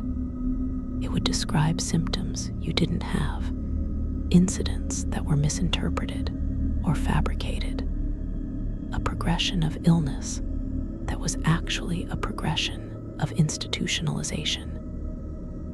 And because these were medical records documented by professional physicians, they would be given more credibility than anything you could say in your own defense. The asylum had not just imprisoned your body, it had hijacked your life story. The realization that time had become meaningless would be complete by day 7. You would have lost all sense of duration and sequence. Events from different days would blur together. Your life before the asylum would feel like it happened to someone else in some distant, unreachable past. The concept of a future would be equally abstract. 7 days had felt like 7 years, and the idea of enduring this for actual years or decades, as many patients did, would be incomprehensible. Time had broken, and with it, your ability to locate yourself in a coherent narrative. You existed in an eternal, unchanging present of suffering, and that present had erased both your past and your future. If you were subjected to what the Victorians called moral management during your final day, it would be a particularly bitter experience. Moral management was supposed to be the enlightened, humane approach to treating madness. It involved treating patients with kindness, engaging them in meaningful activities, showing them respect and dignity. But in practice, it was often patronizing and infantilizing. A doctor might sit down with you and speak to you as one might speak to a small child, asking simple questions in a slow, exaggerated manner. He might praise you for basic compliance with rules, as though you had accomplished something remarkable. He might offer you some small privilege, an extra portion of food, or a few minutes in the sun, as a reward for good behavior. This condescension, wrapped in the language of care, would be infuriating if you had the energy for anger. More likely, you would simply accept it numbly. Another indignity in a week full of them: the presence of student doctors, if your asylum was affiliated with a medical school, would add another layer of humiliation. You might be presented as a teaching case, brought before a group of young men learning psychiatry.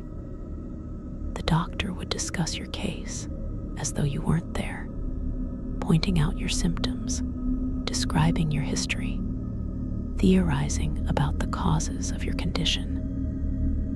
The students would stare at you, taking notes, asking questions about you rather than to you. You would be a specimen, a thing to be studied, your humanity completely disregarded. Some students might show pity in their eyes, but others would display nothing but clinical curiosity or even contempt. To them, you were already just your diagnosis, not a person who had been wronged, but a case of hysteria or moral insanity or melancholia to be cataloged and memorized for examinations. The meals on day 7 would be just as terrible as those on previous days, but your relationship to food would have changed. Eating would have become purely mechanical, fuel for a body you no longer felt connected to. You might not even taste the food anymore. You would simply consume what was put in front of you, because not eating would lead to force feeding, which was worse.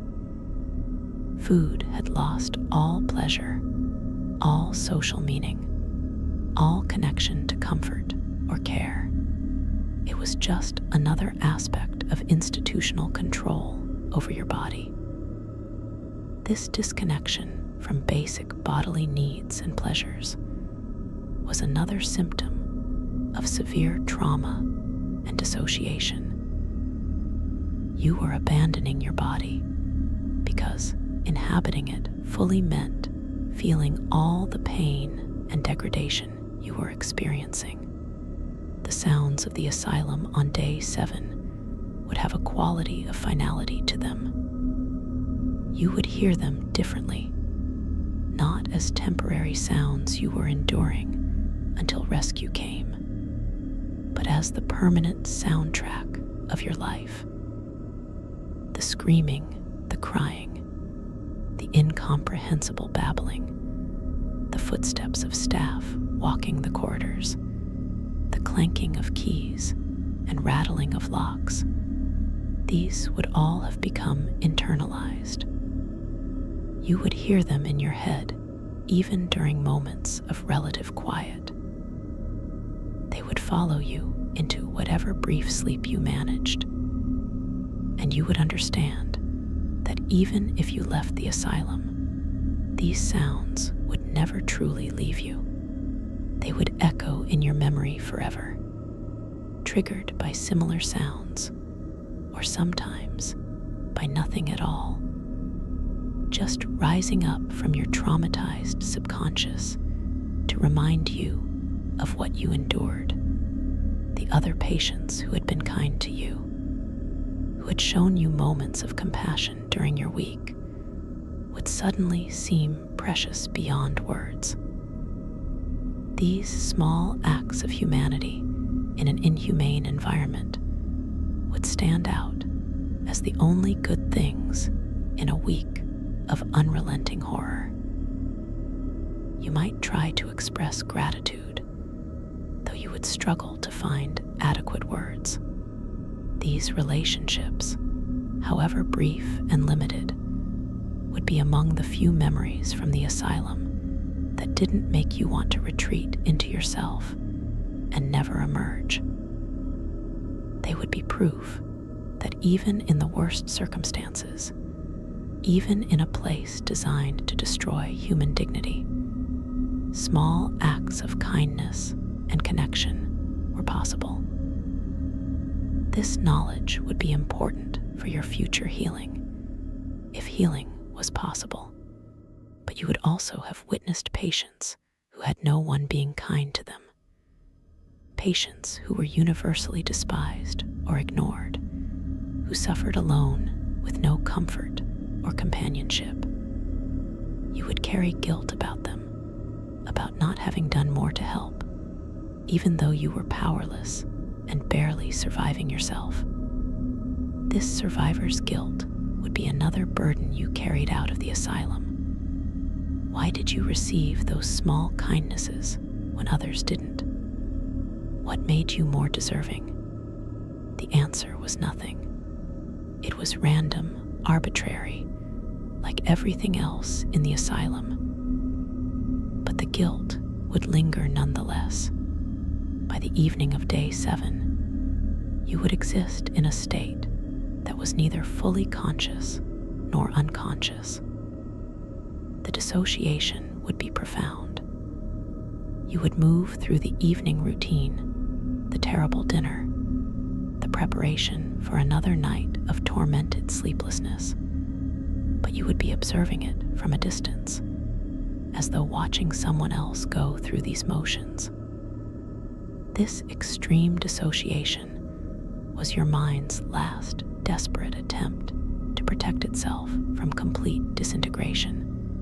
If you couldn't escape the asylum physically, you would escape it mentally, retreating so far into yourself that what happened to your body couldn't touch the core of who you were, or who you used to be, or who you hoped you still were, somewhere deep down where the asylum couldn't reach.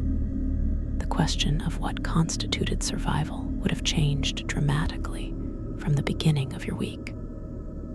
On day 1, survival meant maintaining your sanity, proving you didn't belong here, getting out. By day 7, survival meant simply continuing to exist, continuing to breathe and eat and move through space, even as everything that made you yourself was being systematically destroyed. You would have adjusted your goals downward to match what was possible, and what was possible was very little. This recalibration of survival is common in extreme situations, and it's necessary for endurance. But it's also a kind of defeat. You were learning to survive conditions that should never have been survivable. And in learning that, you were accepting that these conditions were your reality. The staff change that happened at the end of shifts would be particularly noticeable on day 7. You would have learned to recognize individual attendants and doctors, to know which ones were merely indifferent and which were actively cruel. The shift changes meant new people, unknown quantities, starting the process over of trying to gauge who might be safe and who was dangerous. This constant vigilance was exhausting, but necessary. Letting your guard down for even a moment could result in assault, theft, or abuse. So you would watch the new staff carefully, reading their body language, listening to how they spoke to other patients, trying to predict their behavior so you could protect yourself. This hypervigilance, maintained over 7 days, would have become your default state, and it would persist long after you left the asylum. If there was a religious service on day 7, perhaps because it was Sunday, you would be forced to attend. The service would be another exercise in institutional control, with patients required to sit quietly, recite prayers, and sing hymns, whether they were religious or not. The chaplain would likely deliver a sermon about sin and redemption, about accepting God's will, about the importance of obedience and humility. The implicit message would be that your presence in the asylum was part of God's plan, that your suffering had spiritual purpose, that submission to authority was a Christian virtue. This theological justification for your imprisonment and torture would be repulsive if you had the energy for outrage. More likely, you would simply endure it, the words washing over you without penetrating. Just more noise in a week full of noise. The realization that you had become what you most feared would hit you on day 7. You had entered the asylum terrified of going mad, and now, by any reasonable measure, you had. Not because you had developed a mental illness, but because the asylum had driven you to the brink of psychological collapse. You exhibited symptoms now that you didn't have 7 days ago. The flat affect, the social withdrawal, the difficulty communicating, the dissociation, the despair. These were symptoms created by trauma and imprisonment, not symptoms of inherent mental illness. But the distinction wouldn't matter. You looked and acted like you belonged in an asylum now, and that appearance would be used to justify your continued confinement. The asylum had turned its own success, its ability to damage patients, into evidence of the patient's need for institutionalization. The thought of your life outside, your job, your home, your relationships, would feel increasingly unreal on day 7. Had any of that actually existed? It seemed like a dream now, too good and too normal to have been real. Maybe you had always been here. Maybe this was all there ever was. These thoughts, which you would recognize as dangerous and wrong even as you thought them, were signs of advanced institutionalization. The asylum was successfully erasing your past and claiming your identity.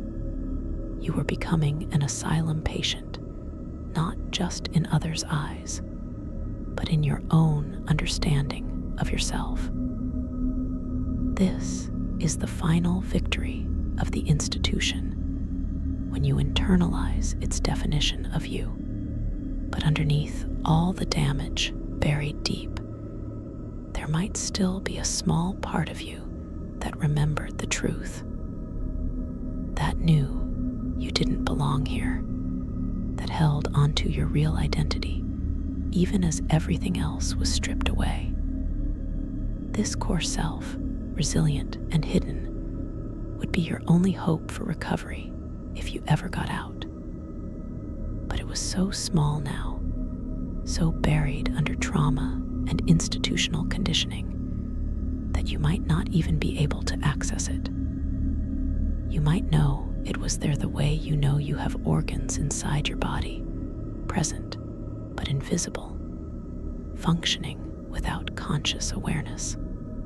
Whether that small core self would be enough to rebuild from, whether it contained sufficient material to reconstruct something resembling your former life, was an open question. The night of day 7 would be particularly tormented because you would spend it reflecting on the week that had passed. You would replay moments of horror, of humiliation, of despair. You would think about the treatments you endured, the violence you witnessed, the degradation you experienced. And you would understand that this wasn't an aberration, wasn't bad luck, wasn't a temporary situation that would resolve. This was institutional policy, the intended operation of the asylum system. You weren't being mistreated in violation of the asylum's purpose. The mistreatment was the purpose. The asylum existed to contain and control people deemed socially inconvenient or threatening, and everything about it was designed to accomplish that goal. The horror you experienced was the system working as intended. The morning of day 8, if you somehow knew it was coming, would bring complex emotions. Relief that the week was ending, terror about what you had become, uncertainty about whether leaving would even be possible, whether you could function in the outside world with the damage that had been done to you. And perhaps, disturbingly, a small part of you might not want to leave, not because the asylum was good, but because it was familiar now. The devil you knew. The outside world had become foreign and frightening. In here, you knew the rules, knew what to expect, knew how to survive. Out there, everything was uncertain. This ambivalence about release was a sign of how deeply institutionalized you had become in just 7 days. But the reality for most asylum patients was that there was no day 8 when they walked free. There was just day 8 and day 9 and day 10, stretching into weeks and months and years, and sometimes decades. The week we've described was just the beginning for them, the initial breaking that would be followed by a long, slow process of complete institutionalization. Many would die in asylums, never having regained their freedom, never having been vindicated or acknowledged as wrongfully imprisoned. Their lives would be footnotes in asylum record books, names in admission registers, bodies in pauper graves. The injustice of it is staggering. The human cost, incalculable.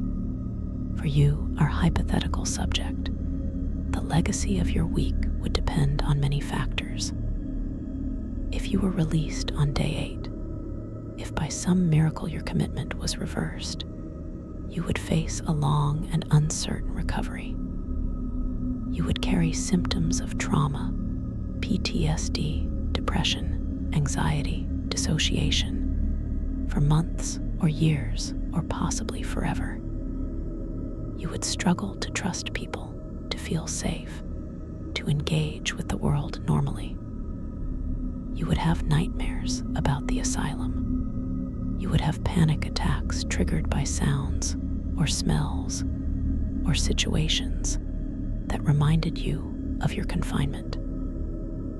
You would have difficulty explaining what happened to you because people who hadn't experienced it couldn't truly understand. And you would carry the stigma of having been institutionalized, which would affect every aspect of your future life. But you might also carry resilience. You survived something that breaks many people. You maintained some core of yourself, even under conditions designed to destroy it. That strength, forged in unimaginable circumstances, would be yours forever. It wouldn't erase the damage, but it would coexist with it. You would be both broken and strong, both damaged and resilient, carrying contradictions that would make you difficult for others to understand. But that would give you a depth and awareness that most people never develop.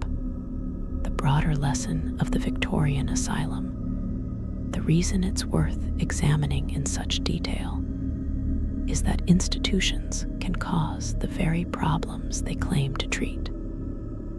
The asylum was supposedly treating madness, but it was actually creating it, taking people who were sane or mildly troubled and turning them into the severely damaged individuals the asylum claimed they had always been. This is not just historical curiosity. Modern institutions, prisons, psychiatric facilities, immigration detention centers, still grapple with this dynamic. Institutions that claim to be helping can actually be harming, and the harm is often invisible or deniable because it happens behind closed doors to people without power or voice.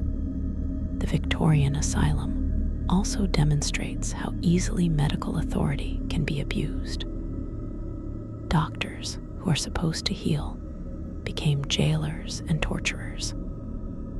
They used their professional credibility to justify practices that were obviously harmful, and society trusted them because they had medical degrees and institutional backing. This trust in medical authority, uncritical and unquestioning, allowed systematic abuse to continue for decades.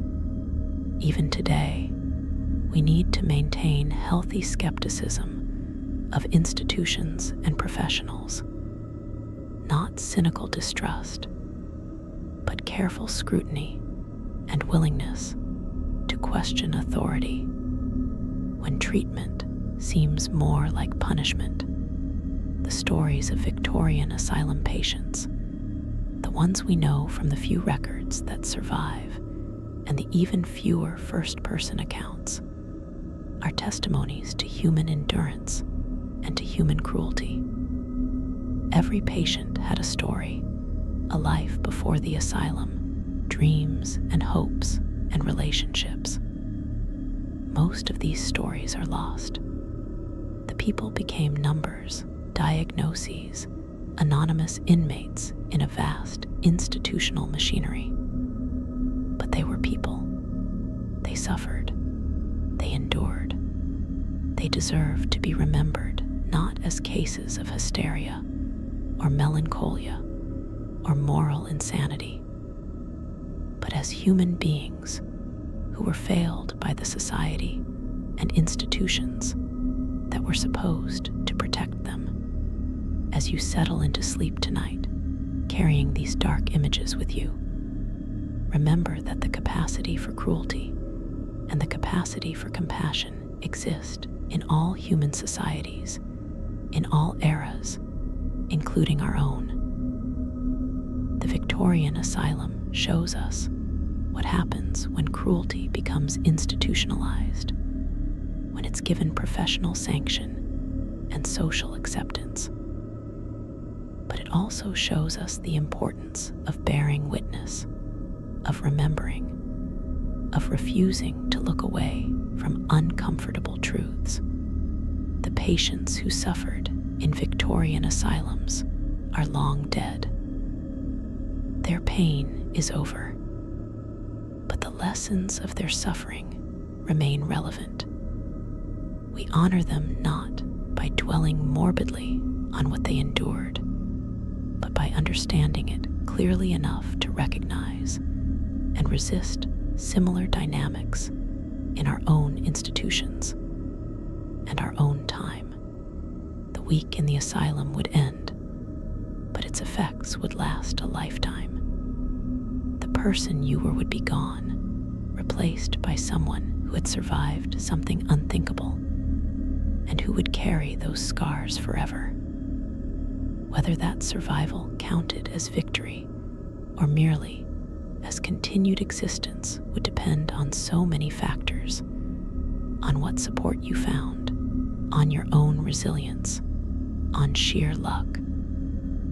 But one thing would be certain: you would never be the same. The asylum would have changed you permanently, not by curing any illness, but by inflicting trauma that could never be fully healed. And in understanding that, in recognizing how quickly and completely a human being can be broken by institutional cruelty, we learn something essential about vulnerability, about power, about the fragility of sanity itself, which is not a fixed state of being, but a delicate balance maintained by environment, treatment, and circumstance. Rest well tonight and be grateful for the simple things: a safe place to sleep, freedom of movement, control over your own body and choices. These are not givens. They can be taken away, and throughout history they have been from people who were no different from you. People who simply had the misfortune to be in the wrong place at the wrong time, to have the wrong gender or class or inconvenient opinions. The Victorian asylum is history, but the human capacity for institutional cruelty is not. It lives on in different forms, in different places, and eternal vigilance is the only protection against it.